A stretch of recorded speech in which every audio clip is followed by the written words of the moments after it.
नववर्ष में सर्वाधिक पुराने चीनी जंगघनिया और सनसनी प्रकरण में नीमच न्यायालय के अपर सत्र न्यायाधीश ने बड़ा फैसला देते हुए भाई के साथ मिलकर पति की हत्या करने वाली पत्नी को आजीवन कारावास से दंडित किया है। शासन की ओर से प्रकरण के संचालककर्ता BS ठाकुर ने बताया कि भाई और उसके दोस्त के साथ मिलकर पति की हत्या करने वाली आरोपी 36 वर्षीय मायाबाई पति पुखराज निवासी उदयपुर को धारा 302 भारतीय दंड संहिता के अंतर्गत आजीवन कारावास व 5000 अर्थदंड और धारा 201 के तहत 7 साल के सश्रम कारावास और 2000 के अर्थदंड से दंडित किया गया है। मामला 24 जून 2017 जीरन थाने का है। आरोपी मायाबाई ने पति द्वारा शंका किए जाने से परेशान होकर भाई भीमा और व कारूलाल भील के साथ मिलकर पति की पत्थरों से कुचलकर हत्या कर दी गई थी। अभियोजक के तर्कों से सहमत होकर न्यायालय द्वारा आरोपी को कठोर दंड से दंडित किया गया। शासन की ओर से पैरवी BS ठाकुर द्वारा की गई।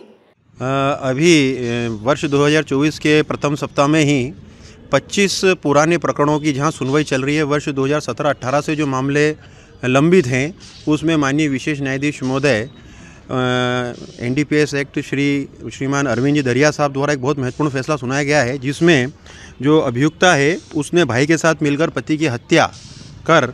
जो साक्ष्य था उसको साक्ष्य मिटाने का गंभीर आरोप था।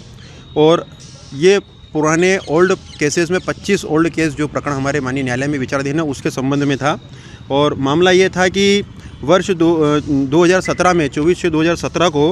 हरवार में जलेश्वर महादेव मंदिर के पास जो है एक जंगल में जो है एक सड़ी हुई लाश जो है वहाँ के जो निवासी हैं ग्राम हरवार के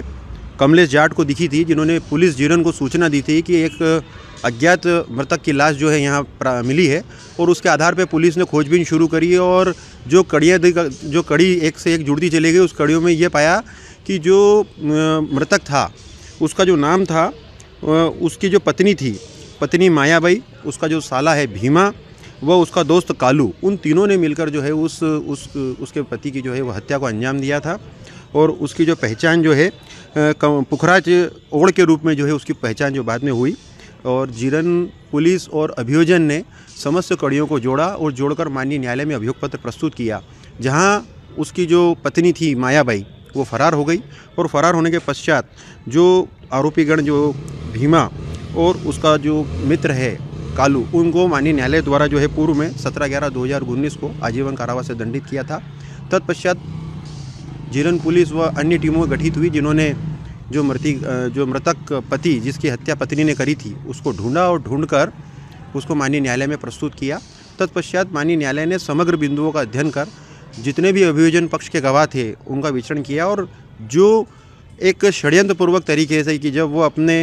मृतक कमलेश जब अपने परिवारजन के यानी शादी समारोह में जाने के लिए घर से निकला था और किस प्रकार से उसको रास्ते में रोककर और उसका सनसनीखेज और बहुत ही निर्मम तरीके से उसकी हत्या करके जंगल में उसकी लाश फेंक दी थी, तो वो सारी कड़ियाँ पुलिस ने ढूंढी और उसका इंटरप्रिटेशन और उसका सभी साक्ष्यों का जो है परीक्षण प्रतिपरीक्षण माननीय न्यायालय में। और माननीय न्यायालय ने दिनांक 9/1/2024 को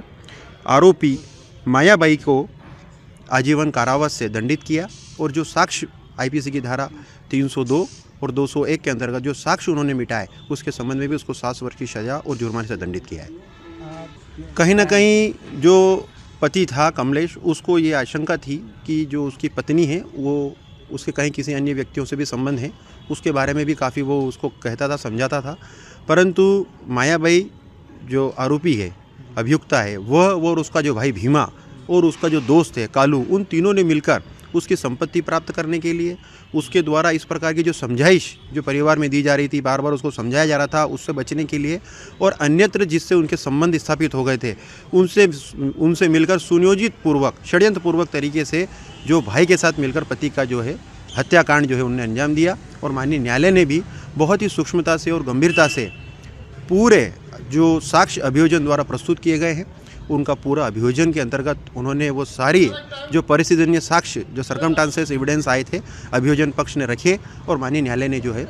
आरोपिया अभियुक्ता मायाबाई को जो है आजीवन कारावास से दंडित किया है। तो यही कहना है कि अभी वर्तमान में जहां इंटरनेट, फेसबुक, ट्विटर और व्हाट्सएप के युग में जहां हम अनचाहे लोगों को भी फ्रेंड्स बना रहे हैं और उनको फ्रेंड्स के रूप में जोड़ रहे हैं और कहीं ना कहीं हम उनके साथ में अपनी पर्सनल लाइफ को चैटिंग के माध्यम से शेयर कर रहे हैं, तो कहीं ना कहीं जो गृहस्थ जीवन है उसमें शंका, संदेह उत्पन्न हो रहा है। तो मेरा सभी परिवारजन या वॉइस ऑफ एमपी के दर्शकों से मेरा अनुरोध है कि अपनी पर्सनल लाइफ, जो आपकी निजी जीवन है, आपकी निजता का जो जीवन है, उसको आप अपने